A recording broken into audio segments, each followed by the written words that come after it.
자, 소득 하위 70% 가구에 100만 원씩 정부의 긴급 재난지원금 지급을 놓고도 궁금한 게 한두 가지가 아닙니다. 과연 나는 대상이 되는지, 어떻게 받는 것인지, 언제쯤 나오는 것인지. 자, 이런 부분 한번 좀 생각해 볼 텐데요. 일단 소득 하위 70% 기준 다음 주에 발표하겠다. 그리고 시간이 넉넉하면 재산 같은 것을 다 넣어서 할 수가 있겠지만 이건 좀 긴급한 것과는 좀 차이가 있지 않느냐라는 그런 걱정도 있습니다. 정말 그렇죠. 그래서 아예 야당에서는 편 가르지 말고 다 줘라 그렇게 얘기를 하는데 이 말이 야당에서 나올 줄은 몰랐습니다. 맨 처음에 김경수 지사가 얘기했던 게 그거 아닌가요? 한번 이런 부분 짚어보겠습니다. 관련된 녹취부터 들어볼까요? 그 재난지원금을 지급하는 데 있어서 현재 국민들께서 가장 관심을 많이 가지고 계신 게 과연 70%의 국민들께 이러한 그 지원금을 지급한다고 하는데 내가 여기에 해당되느냐의 여부입니다. 다만 정부로서 안고 있는 고민은 이렇습니다. 현재 이것이 건국 이래 아마 처음 시작하는 제도고 처음 저희가 고민하고 경험하는 거기 때문에 실행에 있어서 다소의 준비는 불가피하게 필요합니다. 최대한 빠른 시간 안에 이 방안을 저희가 만들고 늦어도 아마 다음 주에는 이러한 내용에 대한 내용을 정리해서 국민 여러분들께 설명드릴 수 있도록 최선을 다하도록 하겠습니다. 저희들이 이렇게 이제 기준을 복지부하고 이렇게 가이드라인을 마련할 계획인데요. 네. 물론 저희들이 시간이 많고 좀 뭐 넉넉하다면은 이게 좀 뭐 각종 뭐 아까 말씀하신 재산이라든지 뭐 금융소득이라든지 뭐 네. 연월세라든지 뭐 자동차라든지 넣을 수 있겠습니다만 네. 이번에 좀 긴급성 요소도 있습니다. 네. 하게 국민들이 어려움을 겪고 있기 때문에 지원을 해야 된다는 그런 측면. 그리고 소득 수준을 가능하면은 이 뭐 자산이 많은 자산가들이 포함되어야 되지 않는다는 그런 측면. 이것을 다 감안해가지고 아마 최대한 빠른 시일 내에 저희들이 가이드라인을 마련할 계획으로 있습니다. 자, 장성철 소장, 최대한 빠른 시일 안에 한다고 하는데 네. 일단 저런 기준 만들어서 지급해도 5월쯤 돼야 5월 중순이죠. 된단 말이에요. 네, 그러면 그렇습니다. 정말 지금 급한 분들 많을 텐데 네. 어떻게 해야 될까요? 그게 가장 큰일입니다. 그러기 때문에 이제 대통령께서도 빨리 좀 지급하는 방안을 마련하라고 하는데도 불구하고 일단은 기준을 마련해야 될 거 아닙니까? 대통령께서 어제 지시하셨지만 과연 하위 70%의 소득 범위를 어떻게 볼 것이냐라는 것 갖고 이제 기재부에서 그걸 작성을 해야 되거든요. 예. 그런 것들에 대해서 이제 정치권에서 선거를 앞두고 있기 때문에 상당히 정치적인 공방이 오갈 가능성이 높습니다. 그러니까 오늘 같은 경우도 박형준 위원장 같은 경우엔 아니 그거를 왜 소득 하위 70%만 주느냐 그냥 100% 다 지급해라 이런 식으로 얘기하고 있거든요. 이것은 상당히 좀 제가 정치권에 오래 있었지만 좀 헷갈려요. 예. 뭐냐면은 보수 우파의 미래통합당 같은 경우에는 여태까지 보편적인 복지, 보편적인 지원을 반대했었어요. 그랬죠? 선택적이고 핀셋 지원을 해라라고 했는데 지금은 말을 180도 바꿨습니다. 모든 사람에게 다 지급해라. 왜 이런 그랬을까요? 표에 도움이 되기 때문이죠. 선거를 앞두고 모든 사람에게 줘야 여러 가지 지지를 받을 수 있다. 혹시 상위 30%가 보수층이 더 많다라고 생각하는 걸까요? 그건 되게 위험한 판단 같은데 결국에는 다 줘야 된다라는 것이 이번 총선의 득표에 도움이 될 것이다라고 생각을 하는 것 같고요. 여당 같은 경우, 민주당 같은 경우에는 항상 보편적인 복지를 추구했거든요. 그런데 이 상황에서 70%만 준다라는 것을 당정청에서 합의를 했어요. 이것도 여태까지 본인들의 노선과 방침과 다른 부분입니다. 그러니까 지금 여야가 지금 바뀌어 있기 때문에 저도 상당히 헷갈립니다. 그러면 박형준 위원장 발언 내용을 잠깐 좀 들어볼까요? 그렇게 한 다음에 얘기를 나누는 게 좋을 것 같습니다.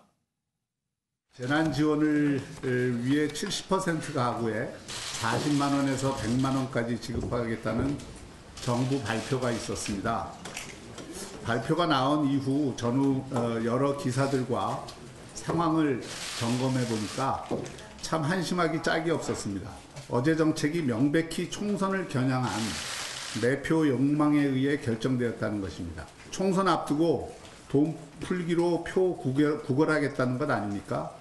70% 준다는 정책도 세밀한 준비 없이 이루어진 것이 당장 들통났습니다.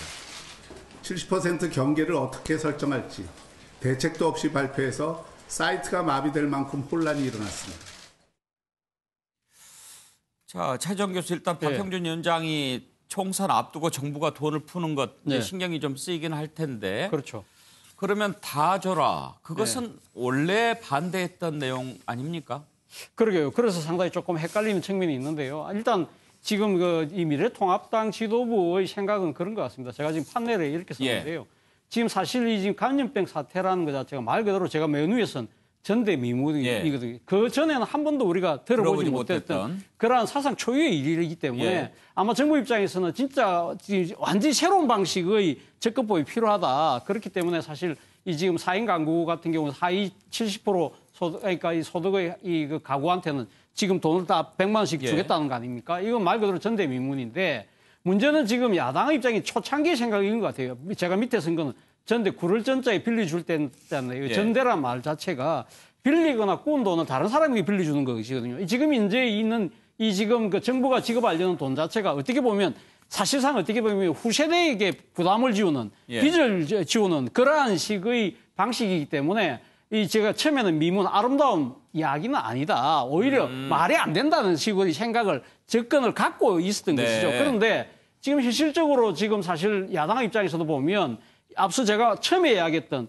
지금 듣도 보도 못한 일이 벌어졌기 때문에 야당도 어떤 식으로는 발상을 전환할 수밖에 없다. 그렇다고 한다면 차라리 70% 주는 것보다는 거기에 대한 이 기준을 놓고 상당한 지금 또 오늘 갑론을박이 계속적으로 이어지고 있거든요.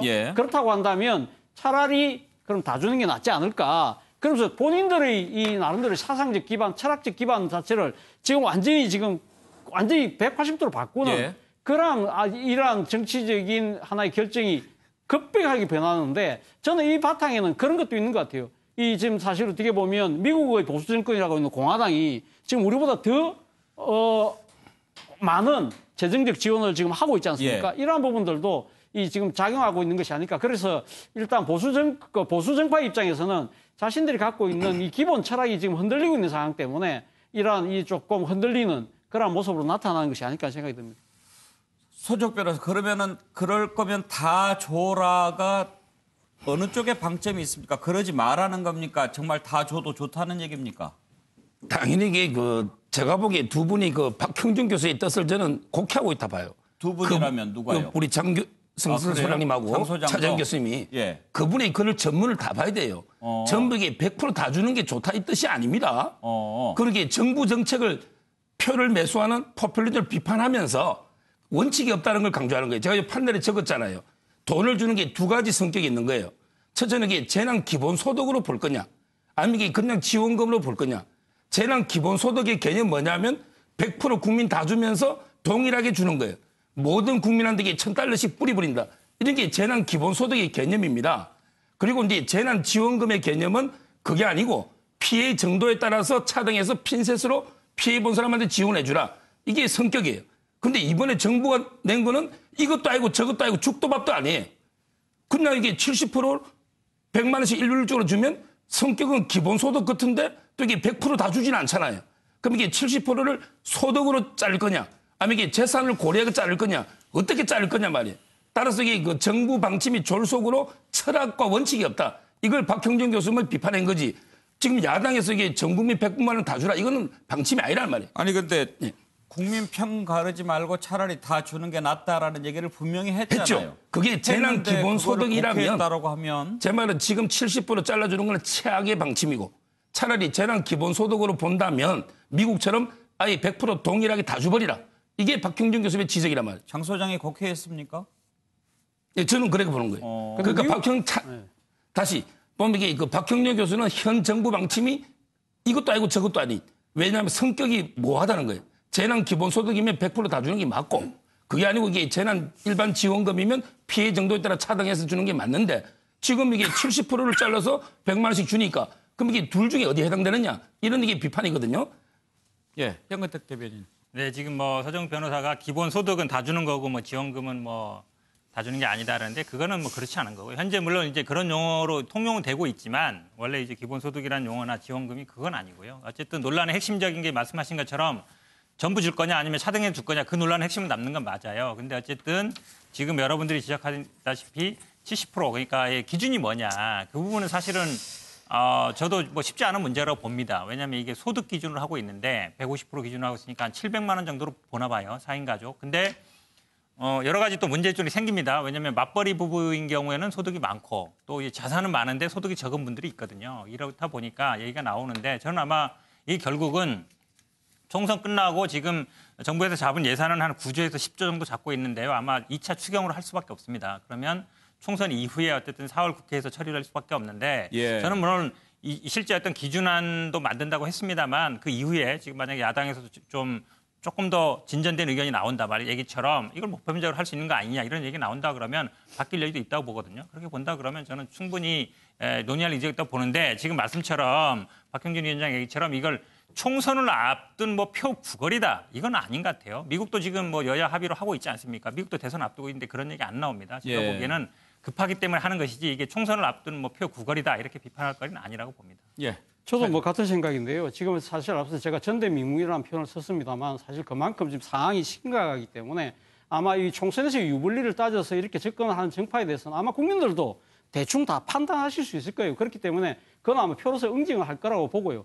저는 지금 미래통합당에서 지금 이야기하는 부분 중에 조금 이해가 안 되는 부분이 지금 지난 일요일 날 그 김종인 위원장이 이야기를 했습니다. 그러니까 지금 예산을 그러니까 지금 기존 이 확정된 예산의 그러니까 지출 구조를 변경을 해서 한 20% 정도, 그러니까 약 100조 정도로 만들 수가 있다.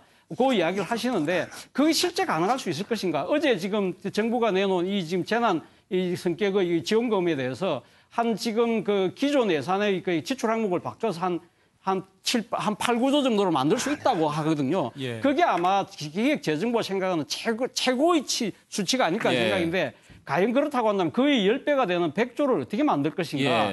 문제는 그 100조를 만드는 부분에서 건드릴 수 있는 항목은 만약에 한다고 한다면 제가 생각했을 때는 슈퍼 예산 512조 중에서 상당히 포함되어 있는 이 사회 간접 자본시설에 대한 구조조정을 이야기할 수밖에 없다. 그것까지 갈 경우에는 그럼 어느 지역의 가면 그 토목 사업을 건드릴 것이냐 이런 부분들에 대해서 상당히 또 이 지역 간 정파 간 이 상당한 논란이 불가피한 측면이 분명히 있거든요.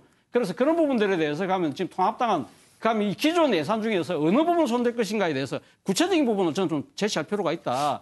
그리고 또 하나는 제가 말씀드리고 싶은 거는 지금은 사실은 이 재난이라는 사상 초유의 어떻게 새로운 현상의 재난이기 때문에 저는 정치 리더십도 새로운 정치 리더십이 필요하다. 그렇다고 한다면 일단 총선은 이렇게 치르지만 지금 말씀하신 것처럼 제2차 추경을 한다고 한다면 추경을 하는 과정에서 진짜 여야가 진짜 이 재난을 어떻게 조속히 최소의 피해로 극복할 것인가에 대해서 여야가 뭐 정규적인 무슨 정례적인 테이블을 만들어서 여기서 일종의 전시의 이 상황이라고 한다면 전시에 준하는 비상 거국 내각 수준의 그러한 하나의 이 좀 정치 리더십을 만들 필요가 있지 않나 생각이 듭니다. 그러니까 야당이 자꾸 대안을 제시해라 어느 항목을 줄일 것이냐라고 말씀을 하시는데요. 그것은 되게 무책임한 말씀이라고 저는 느껴집니다. 정부가 왜 있습니까? 기획재정부가 왜 있습니까? 기획재정부 예산실에서 분명히 다 지금 2, 3, 4월 때 불용, 사용하지 못하는 예산들 다 리스트, 액수 다 갖고 있습니다. 그거에 대해서 국회로 제출을 하면 국회에서 의원들과 정당에서 논의를 하는 것이지 정당에서 이런 불용 예산이 있으니까 이거 줄여라라고 하는 거는 예산 편성권은 국회에 없어요. 그렇기 때문에 그 부분은 정부가 해야 될 일입니다. 제가 한 말씀만 딱 드릴게요. 그러니까 지금 김종인 대표가 이야기한 것이 100조거든요. 저 앞서 분류불급화 예산 이런 거 다 지금 해서 어제 지금 홍남기 부총리가 이야기한 걸 들어보니까 정부가 어저께 그 이 4인 가구 70% 이하 소득 이 4인 가구 100만 원씩 주는 그걸 갖다가 이 국채를 발행하는 것은 나중에 불가피할 때 하지만 기본적으로는 지금 현재 512조 지금 지난해 통과된 예산 거기에서 분류불급한 부분을 줄이면 가능하다고 하는데 제가 생각에 그 정도는 가능할 수 있을 것 같아요. 그러나 100조라는 부분은 또 다른 이야기라는 것이죠. 그 부분에 대해서는 야당이 그냥 무턱대고 툭 던질 것이 아니라 어떤 부분들은 우리가 이 정도는 손을 댈 수 있습니다 하는 식의 나름대로 자신의 주장을 뒷받침할 수 있는 근거는 제시할 필요가 있다는 거죠. 이 부분 한번 생각해보고 싶습니다. 사실 정부라고 해서 모든 국민들에게 다 주고 싶은 마음이 없었을까요? 오히려 다 주고 싶은 마음도 있고 어제 대통령도 그렇게 얘기하지 맞습니다. 않았습니까? 모든 국민들이 다 고생했고 받을 자격이 있다. 그렇지만 그렇게 할 수 없다라고 하는 것은 야당이 반대할까 봐 그랬을 수도 있지 않겠는가. 대통령 얘기 잠깐 들어보죠. 그와 함께 정부는 지자체와 협력하여 중산층을 포함한 소득 하위 70% 가구에 대해 4인 가구를 기준으로 가구당 100만 원의 긴급 재난지원금을 지급하기로 결정했습니다. 코로나19로 인해 모든 국민이 고통받았고 모든 국민이 함께 방역에 참여했습니다. 모든 국민이 고통과 노력에 대해 보상받을 자격이 있습니다. 긴급재난지원금의 자, 장성철 소장. 네. 만약에 야당도 그럴 거면 전부 다 주라고 한 마당이면 지금 이런저런 소득 따지고 절차 밟고 하면 5월에나 된다는 거 아닙니까? 네. 당장에 지금 생계 절벽에 매달린 국민들이 많잖아요. 그러면 전부 다 주는 걸로 하고 그중에 받기를 원하지 않는 사람, 나는 안 받아도 된다 하는 사람들은 신청 안 하고 그리고 또 갔는데 지금 상위 30%는 안 주기로 했으니까 나중에 상위 30%에 해당하는 사람은 회수하고 이렇게 하면 급한 불을 먼저 끌 수 있지 않을까요? 그게 선의라는 것과 기부라는 그런 행동으로 나타나야 될 텐데요. 일단 아무리 부자들이라도 돈이 내수 중에 들어온 것을 과연 선의로 기부할 사람들이 몇 명이나 있을까라는 저는 우리 국민들 듭니다. 많이 있을 거라고 봅니다. 뭐 그랬으면 좋겠다라는 생각인데 일단은 그런 부분에 대해서 확실히 담보할 수 없기 때문에 대통령께서도 저런 고육주책을 낸 것이라고 보여지고요. 야당도 어쨌든 지금 다 세금 내는 사람들 아니냐. 그러니까 다 주자 이런 식으로 접근하고 있는데 이 부분은요. 정말 지금 한계 상황에 몰린 국민들이 보기에는 상당히 좀 한가한 소리로 들릴 것 같아요. 지금 선거 과정 중이라도 양 당에서 만나가지고 이 부분에 대해서 정치적인 합의를 보기 바랍니다. 예, 현근택 대표. 네, 저는 아마 야당 말씀하신 것처럼 야당만 동의한다 그러면 뭐 이렇게 전 국민 대상 주는 것도 저는 충분히 가능성이 열려 있다고 보는데요. 왜 그러냐면 계산상도 그렇습니다. 지금 아마 70%에 대해서 1인 가구는 40만 원, 2인 가구 60, 80, 100 이렇게 준다는 얘기거든요. 근데 10조 예산을 만약에 전 국민 나누면 한 사람이 20만 원이에요. 그러면 1인에 20만 원, 2인에 40만 원, 그다음에 3인이면 60만 원, 4인이면 80만 원입니다. 결국은 전부 주는 거나 70%만 주는 거나 재원은 비슷하다. 금액은 비슷하고요. 예. 별 차이도 없어요. 예. 사실 따지면. 왜냐하면 4인 가구 100만 원이었잖아요. 근데 4인 가구 20만 원씩 하면 80만 원입니다. 그렇게 본다 그러면 저는 아마 선거 이후에 물론 논의가 될 걸로 봅니다만 뭐 야당이 아마 동의를 전제로 한다 그러면 예. 저는 뭐 충분히 앞으로 논의 가능성이 열려 있다고 봅니다. 예, 저도 이게 재난정- 자막을 이게 분명히 좀 해야 될 것 같은데 지금 이게 시청자분들이 볼 때 여당은 70%만 주자, 야당은 이게 100% 다 주자 이래 주장이 대립하는 걸로 오해할 수가 있기 때문에 예. 자, 기본적으로 미래통합당의 입장은 기본 입장은 일회성 반대다. 돈 퍼주기, 예. 현금 살포 일회성 이거는 이게 매표행위이기 때문에 반대. 그러면 제가 하나 물어볼게요. 예. 미래통합당의 공식 입장은 긴급 재난지원금 주지 말자입니까? 공식 입장은 김종인 그 선거대책위원장이 그거 한 거 있잖아요. 예. 결국에 예산의 한 20% 정도를 전용해서 예산을 전용해서 불효불급한 주자. 20%를 해서 100조 정도를 조성해서 그걸로 주자. 진짜 이게 그것도 현금 살포가 아니고 예. 좀 계속적으로 일회성 현금 살포가 아닌 지속적으로 이게 지원해 주죠 100조로. 예. 이게 미래통합당 입장이고요. 박형준 의원이 저 말은 70% 편가르는 게 근거가 없다. 그렇게 재난 기본소득 주려면 차라리 100이 맞지 70이 잘못됐다는 걸 비판하는 거죠. 자, 한마디로 예. 더 하면요. 지금 결국은 김종인 위원장이 들어와가지고 이제 100조를 전용할 수 있다라고 얘기하고 있는데 물론 작년에 통과된 예산이 512 정도 됩니다만 사실 예산이요 대부분 한 3분의 2 정도는 거의 경직성이에요. 인건비라든지 기존에 들어간 돈이거든요. 그다음에 또 복지비라든지 사실 어느 정도 짜 있는 건데 이거를 뭐 20% 정도 뺄 수 있다. 그거는 제가 보기 쉽지 않은 일입니다. 거의 예. 불가능이라고 봐요. 제가 예, 한 오늘 말씀만- 우리가 할 말씀만 드릴게요. 그러니까 지금 급하잖아요. 예. 급하면은 전 국민에게 다 줍니다. 다 주고 사회적인 합의, 정치적인 합의를 거쳐서 고소득자들에게는 세금으로 환수하는 그 방법이 또 가장 빠를 수도 그러니까 있다라고 그게 이제 생각합니다. 맨 처음에 김경수 지사가 제시했던 방안인데 오늘 이 부분 좀 더 토론해보고 싶지만 또 우리가 오늘 이것만 할 수 없으니까 이 정도 하지요. 아까 어떤 분 말씀하셨듯이 선거 기간인 하더라도 정말 중요한 문제니까 여야가 만나서 이 부분 좀 해답을 같이 찾아보면 어떨까 싶습니다. 자, 그런데 지금 어려운 분들한테는 얼마든지 참 주고 싶은데요. 이런 돈 나가는 거 어떻게 생각하십니까? 한번 따져볼 게 있습니다.